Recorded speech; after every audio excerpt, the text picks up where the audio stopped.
Let's go to our main man, Chris Franklin, joining the show right now here on Birds 365. Chris, welcome to a Football Friday, my man. How you doing on this Friday morning as we now have the whole off season in front of us? I'm doing better than you. The keyboard warrior. Oh my goodness! I was like, what is this? Chris, we had a nice heated debate earlier, so I had to lash back at some of the people. Yeah. Well, people say some things behind keyboards, Chris. But if you got to say it in person, it's a big different. Or even on Zoom, or even on StreamYard, which we are with the great Chris Franklin. So, keyboard or not, one of the things I said, not the most controversial thing this morning, but somewhat controversial. Boy, and you were on the conference call with Daniel Jeremiah yesterday as well. I don't like this draft, Chris. Am I biased because I've been dealing with the Super Bowl all this time and I'm behind, and I just don't like this draft. It's a vegetable draft where a lot of the good spots that you can use are not the very flashy like there's no standout. Like there's only quarterbacks I'm not thrilled with. But even quarterbacks then, stink. I don't want to. The quarterbacks stink, Chris. Let's be honest. You're a quarterback. They stink. Who's your favorite one? Who's your favorite one, Chris? Right now, the quarterbacks. The best one is Cam Ward, and I know is the problem I have is I'm going to trade for Kenny Pickett before I draft Cam Ward. Oh God. No, I'm exaggerating. The thing that I have a problem. I know it was one incident, but I have a problem with himself taking. I think the competitiveness, taking himself out in the bowl game. Just sit out. I'm still about that. That still sticks out to me. Like, just sit out the bowl game if you just want to sit out the whole entire game. But I was looking at that. But Ward's the best guy. But even then, if you put him in like say a couple other drafts, it's probably in the late first round, early second. So. Yeah, so go back to last year. Where would you have Cam Ward in that group? Ooh, he's probably, he's in the late round, first round, maybe second, maybe probably top second round if I had to put him with those quarterbacks from last year. I feel the same way. Now, I do like he's strong. Like, so he's the kind of guy, he's got a little bit. He's not as strong as Jalen Hurts, but he's got a little bit of that ability to play through contact. Yeah. I like that. But boy, I'd rather play Sam Darnold $40 million a year than draft Cam Ward. I really wouldn't be surprised if Jalen Milroe in the right situation, the long term, not this year coming up. Don't. I'm an Alabama fan. Don't tell me this, please. If you have Milroe sit behind in the right situation. Jalen Hurts? Sit behind you. No, not the Eagles. No.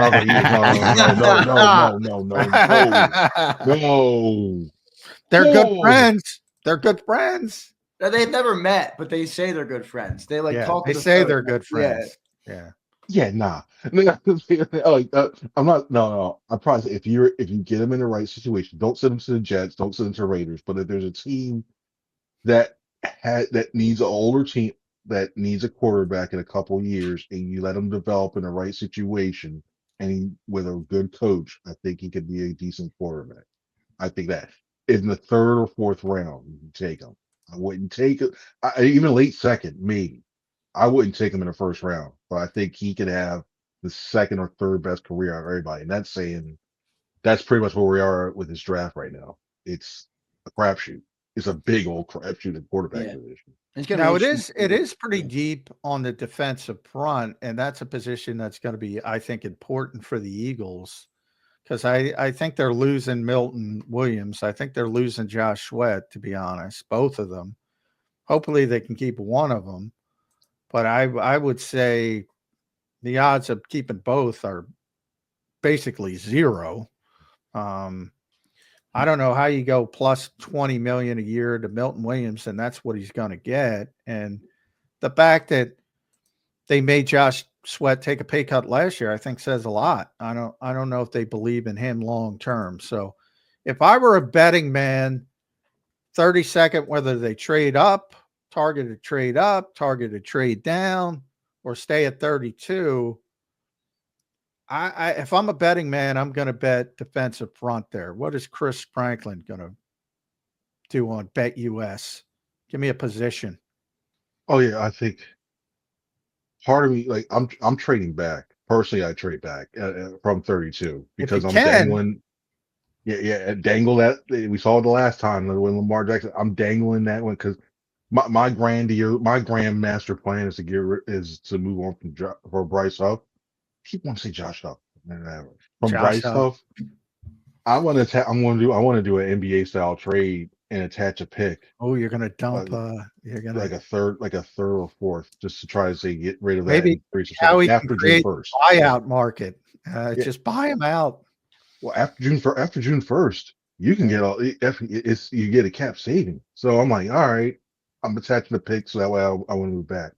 But if I had to bet, I really think it would be a defensive edge rusher because you look at the offensive line, like you don't need it. Lane's coming back for a couple of years, and even though you had Steve, I really think if Becton does go on, but I think he resigns. But if there's if there's something that he does move on and somebody does sign him for a lot of money, I think they really will roll with Steen for next year, and then just get another veteran backup just in case something were to happen to him. So I think when you look at everything, an edge rusher will be one.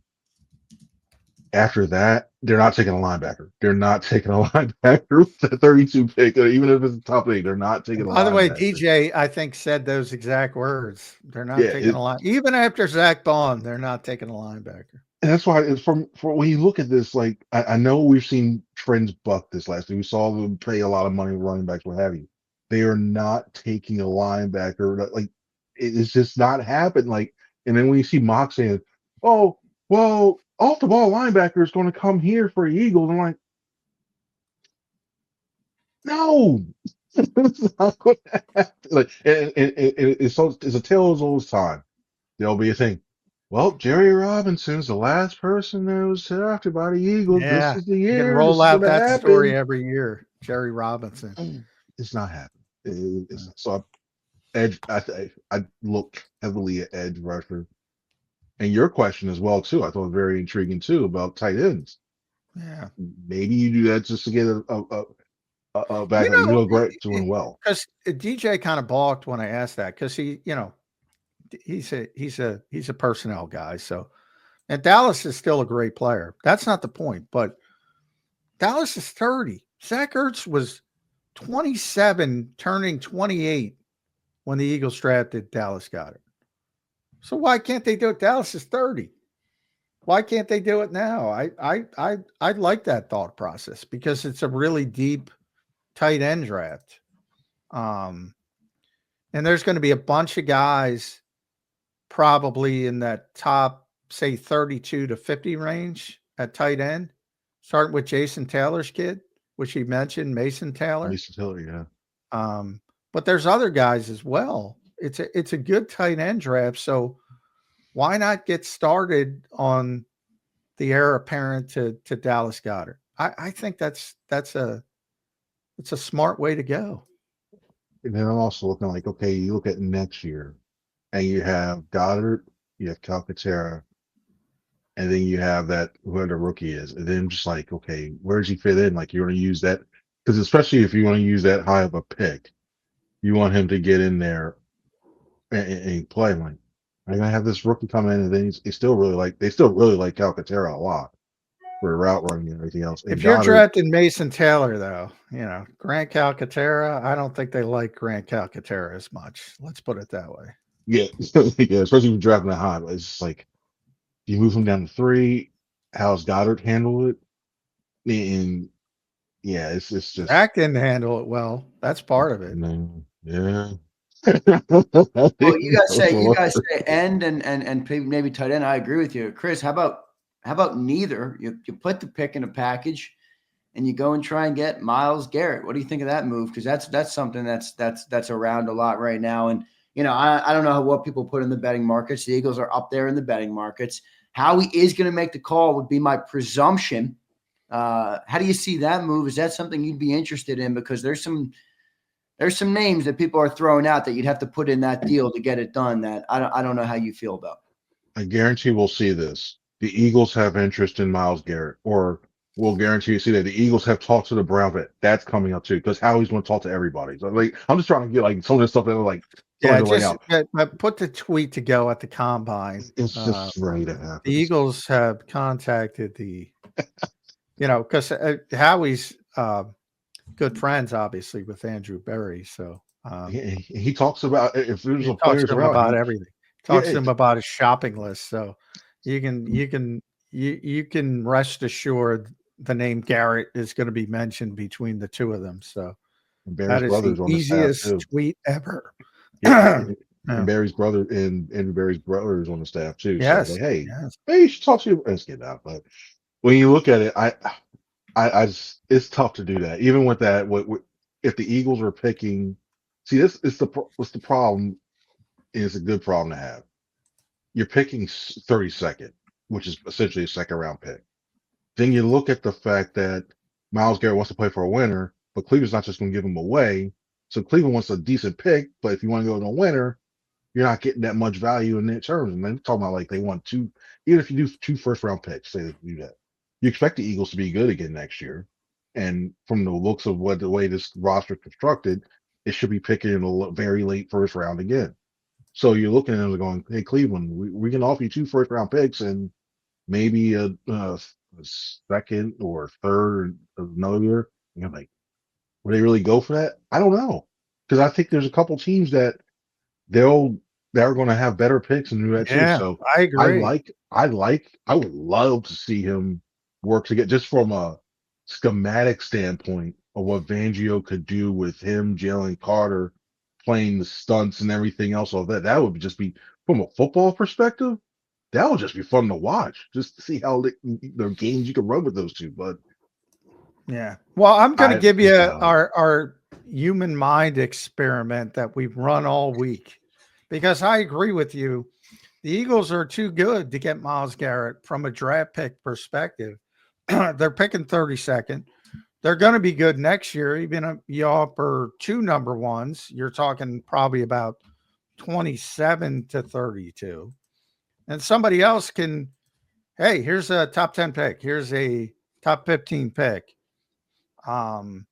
So you might have to throw in a player, a meaningful player, not Tanner McKee, because a lot of fans want to throw in Tanner McKee.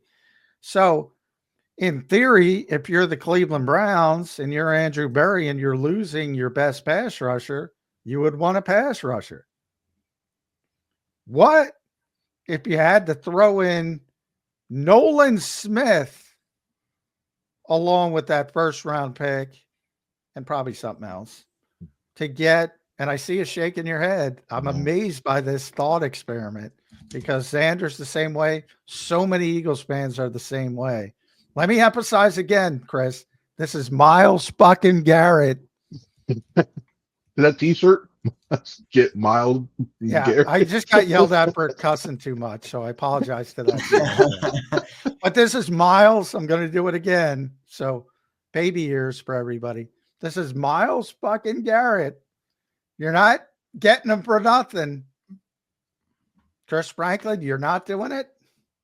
Well, parade, John, I can't do that. Nah, I can't do it. It's amazing to me, Zander. It's amazing to me. I can't do that with that in terms of that. Nah, I thought you were gonna go like throwing Bryce Huff. I'm like, no one's gonna want to take Bryce Huff. Well, you said no one. I was like, ooh, yeah. So it's a good thought process. Yeah, it's a good thought because Bryce Huff is a detriment in that trade because of his contract. Yeah. Nolan's we have contract. Those trade bars just went Bryce Huff, like, oh, we're interested in Bryce Huff. Yeah. So when it comes to I think this, because I know that would be a sweetener in a way, because you got a young up and coming edge rusher along with the other pieces. By the way, my wife is here and she just said I'm cussing too much. So she definitely said that. She's listening to the Today Show, Johnny. Man, we've had a lot of cusses today. Yeah.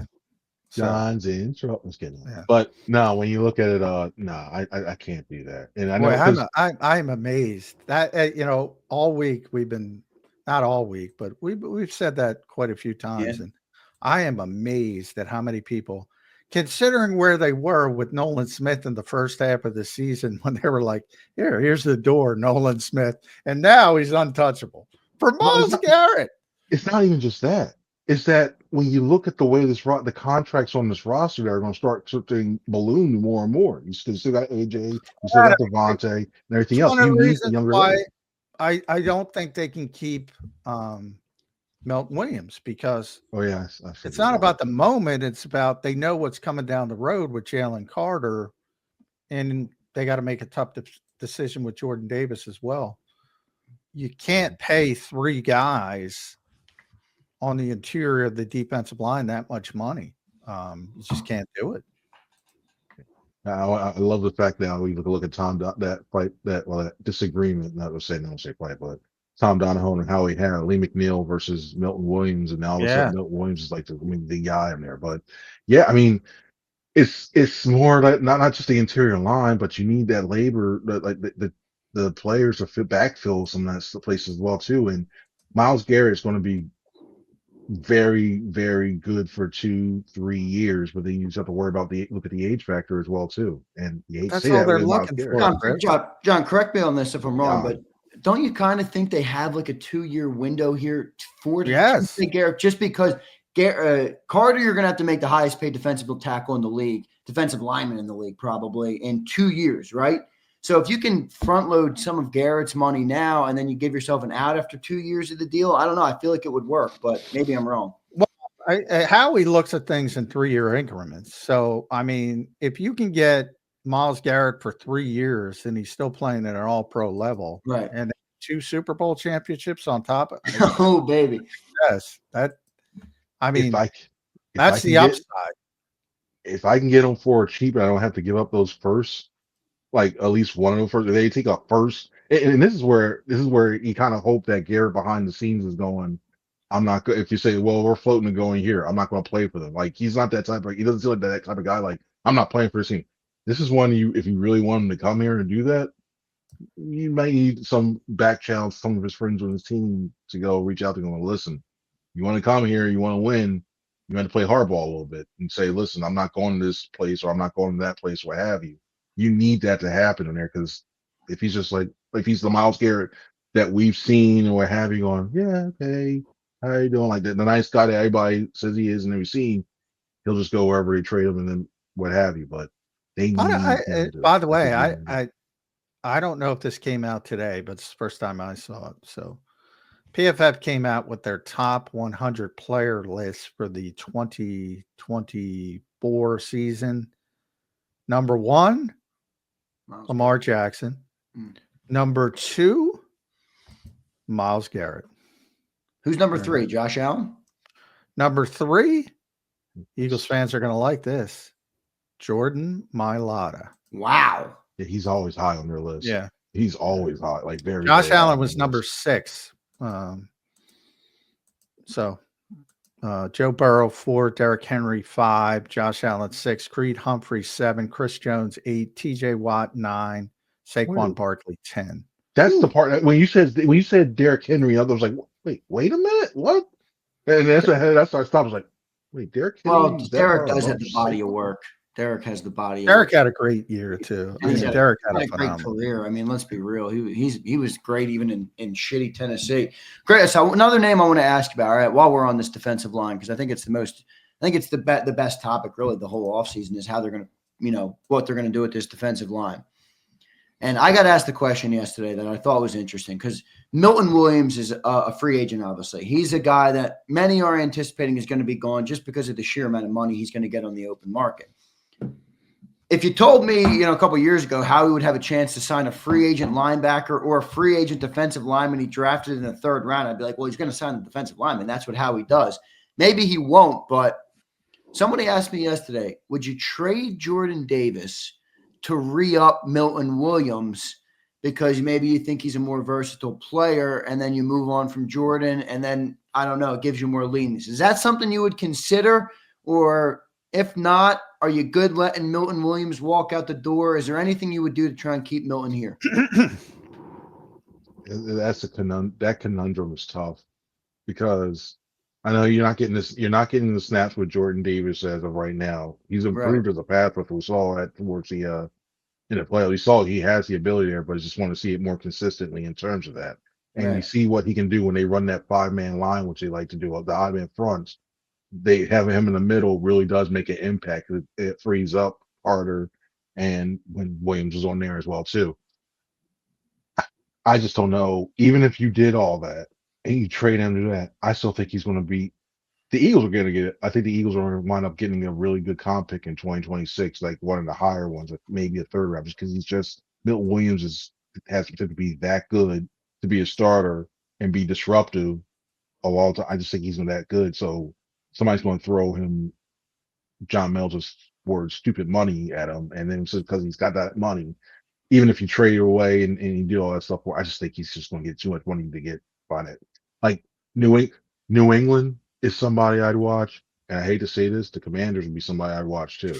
Oh Those two would stay boy, out money. you know, a Those lot two of teams are people, a real lot of different. people are looking at the Commanders for Myles Garrett as well. So if boy, if the Commanders pull off a Myles Garrett trade and get Milton Williams, Oh, I'm God. gonna say two things, Chris.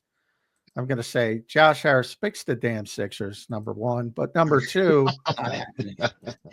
you know, He doesn't care about the Sixers. that's tough. That's tough. But see, with the whole thing, the Commanders need so much. I'm watching them for Stephon Diggs or somebody like that because they really need another receiver. Stephon They Diggs really doesn't need. scare me though. But with McLaurin, like if Yeah, that's Diggs true. is not your number one, if Diggs is number one, I'm like, if you have McLaurin and Diggs, What was his that's where injury? you're like, ACL, Diggs's? forget it. Because Forget I mean, in his prime, it. he was like the guy. Remember how many receivers used to talk about Diggs, and Yeah, and that's he what we was were. the guy when it came to route running. Just a phenomenal route runner. I feel like that, John. I feel like that scenario though with the Commanders you gave. Wouldn't that be too many defensive linemen? Don't they have Deron Payne, Jonathan Allen? Allen, yeah. Well, And if they sign Milton, they would move presumably you're someone, right? moving on from some of them, but Yeah, they're yeah, gonna. it's very unlikely to happen. But They need I think line help. Garrett could be it's likely. more of just bringing up Josh Harris ruining the Sixers and Yeah, turning really. around the Commanders. That was my backhand Sell the shot. team. Yeah. Just sell the team. It's Yeah. so He's a bad. good businessman. You got to give him credit. He's doing a good early job with the Commanders. Absolutely. Well, And if he that's doesn't what sell the money team, is. at least get He's rid a of Maury. businessman. I mean, come on. There's a Yeah. lot of money in the NFL. Yeah. Evidently, Sixers not as important, but I digress. Coaching staff. We now know Kellen Moore is out. Doug Nussmeier, no surprise. TJ Paganetti is out. Maybe a little bit of a surprise. And now the Eagles need, I think most importantly, you make the Kevin Patullo move, which I think is the right thing to do, but now you need a quarterbacks coach. And slim pickings out there this time of year, Chris. They don't have a natural guy to elevate on the staff right now. Any concern about that? Because that's the guy who's got to work with Jalen Hurts on a daily basis.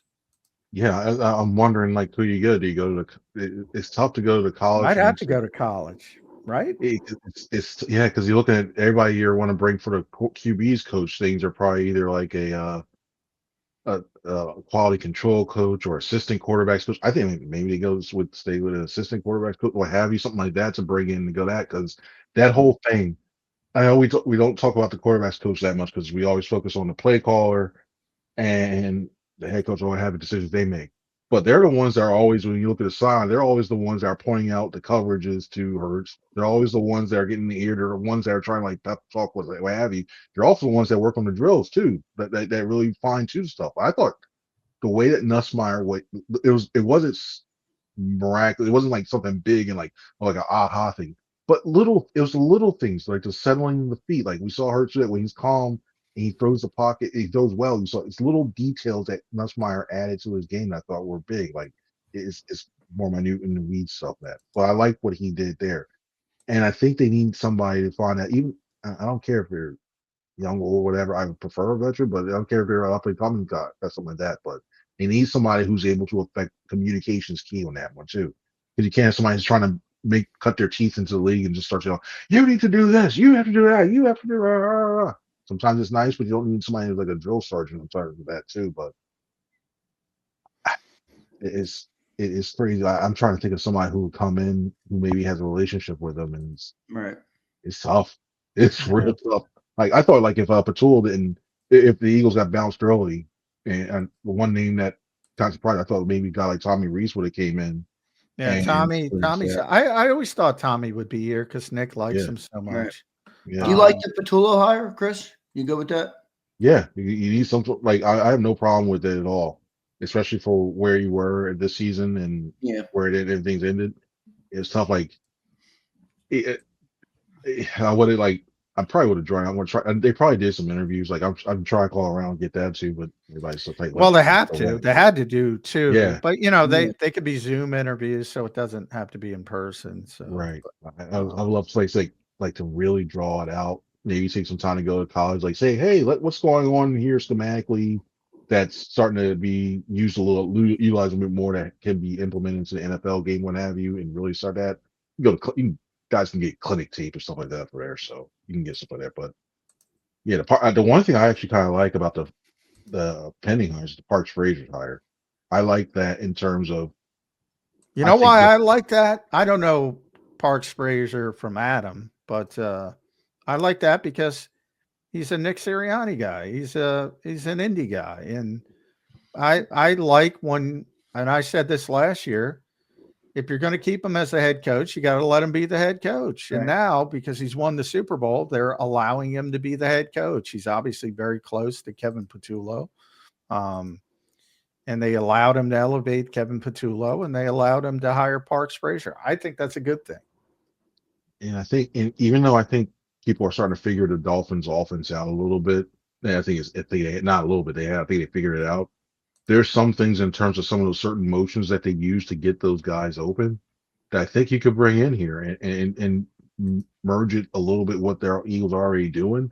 And you're the first one. Too. I wish we had a banner, Zander, because Chris is the first one. He just mentioned motion. That is the kickoff to the off season. And we're going to be talking about motion and scheming guys open throughout the off season.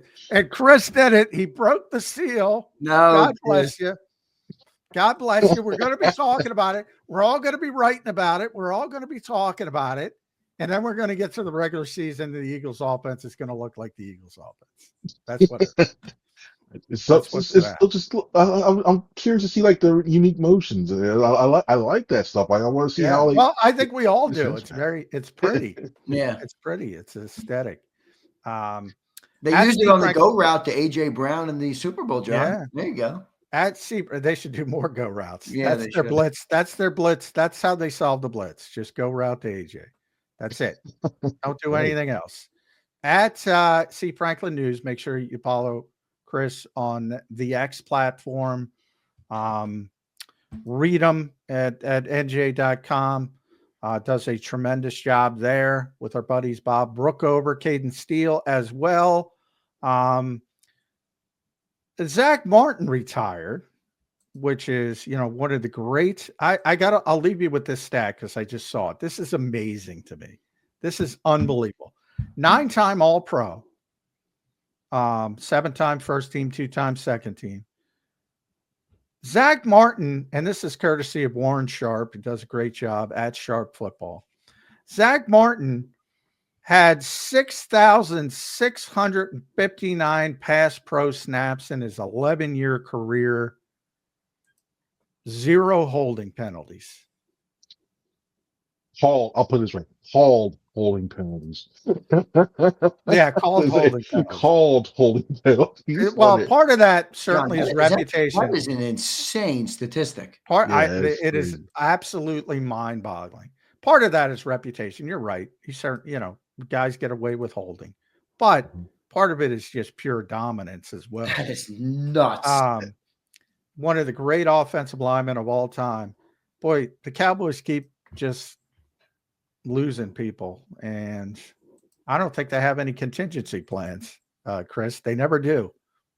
That's where Howie sets himself apart. But when you go all in like they did last year, you usually get results like that. So, but in terms, like you look, that is until Jerry Jones decides to give up the GM role. And even I think even Stephen Jones should do a better job. Like some of the stuff Stephen Jones says, like you're like, what? I don't know if he's just backing up his dad or what have you, if he really thinks that, but can't do any worse. You really can't because it just looks it's so, like that's the thing. Their draft personnel does a decent job finding these guys. And then it comes like 2 or 3 years, and then they put their foot in their mouths when it comes to negotiating contracts or trying to play hardball. Yep. And they lose a guy, and it just makes everybody mad. The fact that you have a guy like Zack Baun, and you really couldn't do anything like that offensive line a couple years ago. Oh, it was unbelievable. Amazing how that for, and you couldn't get you weren't able to do anything beyond that. You really weren't able to do anything. You were #1 offense at one point. Yeah, all that stuff. You couldn't find a way to keep them together or and keep replenishing them because we were trying to chase everything else and trying to be, oh, we're the Cowboys. Look at us. Look at this. We're America's team. We're trying to do this. Buy our stuff, buy our merch and everything else, and not instead of reinvesting in stuff and trying to win. And this buy is the our result merch. That you get. That's it. That should be their team. They're pretty damn good at that. Team motive. They got Team Netflix motto. shows on their cheerleaders. Yeah. Guys. You can make a strong. I said for years, Will McClay is one of the best personnel guys in the business. You can make a strong argument. Now, there's a lot of recency bias because the Eagles have had tremendous drafts over the last 3 years, but you can make a strong argument since Will has been there. Nobody has drafted better than the Dallas Cowboys, but then they screw it up. Then they screw it up when it comes to extensions and, making decisions on who they need to keep. And not only, even when they keep them, they end up paying the penalty because Jerry Jones waits so long because he wants them in the headlines. But they are a very good drafting team, and they have been for a very long time, the Cowboys. What's ESPN saying? Oh, you're not the one? Let's do something. What can we do to make this headlines? Jerry Jones is the type of person that saw what happened with the Giants on the Hard Knocks behind the off season and will say, you know what, this is a great opportunity. Let's show what we're doing right now and keep their draft board open and let everybody know what we're taking. He's that type of person that he'll just go, oh, we're getting ratings. Okay, good. It's time. It's just time. And it benefits the Eagles. I know that for you. You get that one too. But if you're in Dallas, it's time. If you're in Dallas, this is a bad time between that and Luka. Luka. It is a bad time. Chris, last question for me real quick, and you can keep it short on your answer. I'm going to give you a scenario, a contract. Will the Eagles sign it? Zack Baun, 3 years, $40 million. It's 13.3 a year. Give him 26, 28 guaranteed. 13.3, no. If it's 11, maybe I think so. 11, 10. I know it's not for 2.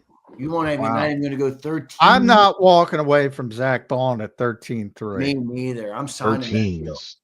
that It is a lot, but I mean that dude, Chris. I would.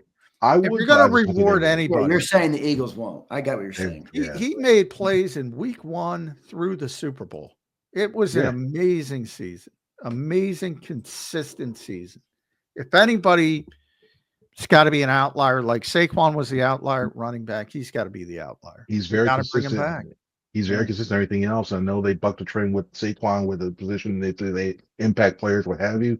13 and the off the ball. I know you can do some rushing stuff. I just don't know. I don't know if they would do it at 13. That's where I'm like, that's well. I seriously think about it. If you can get some discounts everywhere and maneuver the cap everywhere else, I think about it at 13. But I don't think they're signing him at that. Oh, boy, I'm going to be. I am going. I'll tell you what. I hope my wife isn't home that day because I'm going to be cursing up. Great. I agree. I almost went higher. I'm like 3. I was thinking 3. If they lose, and I realize it's a lot of money, but if they lose Zack Baun at $13 million, boy, there's going to be some cussing and stuff. Am I crazy to think it's not that much money? I mean, and I know it's a different position, and I know that's how the NFL pays people, but like Bryce Huff's making $18 million. I don't say that to pick on Bryce Huff, but a guy that makes an impact like Zack Baun, 13's too much. I know it's all positional. I get it, but no, I that's a good freaking deal. I agree with you. At some point, it's got to be all right. If you're lucky enough to find an all-pro level player, pay that player, Right, no that matter has an what impact on position your he team. plays. Exactly, I agree. And then figure out the rest of it. But Chris, thanks for joining, man. Great stuff as always. We love having you on Birds 365, one of our best guests here, and we appreciate you doing it today, giving us a little extra time. Thank you, Chris. We appreciate it, brother.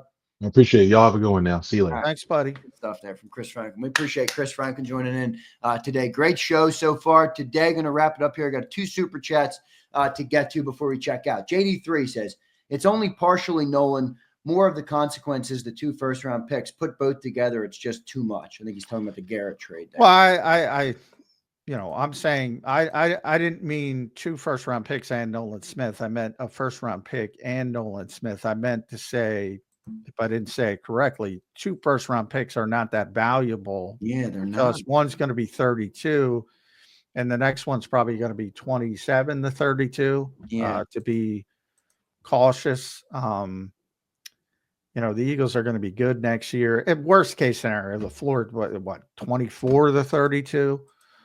They get bounced early. So, that's not enough. So it might be a 1, a 2, and Nolan Smith. And that I think you would have to seriously consider.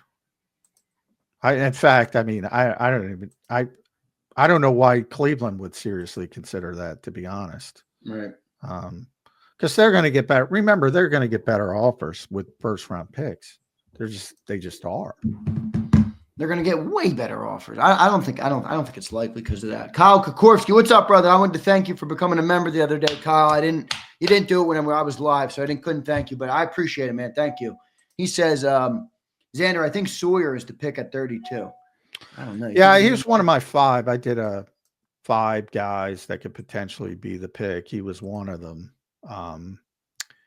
He's an edge rusher. He's more of a power-based edge rusher. But they might need that. If you're dealing with, if you have Nolan Smith and Jalix Hunt, who are both undersized guys, you may need that complement. And it works out. Sawyer will be down there, John? There's a lot of edge rushers. So, that's sort of like, what's your favorite flavor? Yeah. So he's one of those guys I could see. It wouldn't surprise me if he went 20. It wouldn't surprise me if he went 40. Like if somebody, and now I would say more likely to go up because he's such a hard worker and he's got a reputation for being good intangible, an energy guy. And he's, a championship culture already with Ohio State, blah, blah, blah. So I would lean more towards, but just because he's not considered the most athletic guy. So you're going to have that group of teams that really want uber athletic guys, and they might look at him a little bit lower. And then you got the teams that want just hardcore football guys, and he might be a little bit higher on their list. Yeah, we'll see how it all shakes out. Johnny Mac, great show today. Great week of shows as we prep and get closer here. We're a week out now from the combine. I didn't follow my days all the way, but a week out from the combine, you're looking around 20 days or so, 21 days from free agency, and probably 62 or so days from the NFL draft. So it's moving right along, Johnny Mac. Great week of shows. Your final thoughts on this Football Friday or Hockey Friday edition? Hockey Friday. Yeah. Apologies for all the cursing. Evidently, I took it too far. So I am. I don't think I took it too far, but I know not everybody likes it. Not everybody likes it, but you shouldn't have to regress to that. So I will work on that. I promise the people. The cussing. I will try to keep the cussing down. No worries, Johnny Mac. John, great show, man. I'll talk to you on Monday morning. All right, man. Enjoy your weekend. Maybe go watch the four nations. That ain't happening. I'll tell you what. I will watch the Olympics, but the 4 nations ain't happening. 4 nations, you're out. All right, brother. I appreciate it. See you, man. All right. Thanks, everybody. All right, there's Johnny Mac joining us here on a Football Friday of Birds 365. Great show today. Chris Franklin was great. Interesting trade discussions there with Chris Franklin.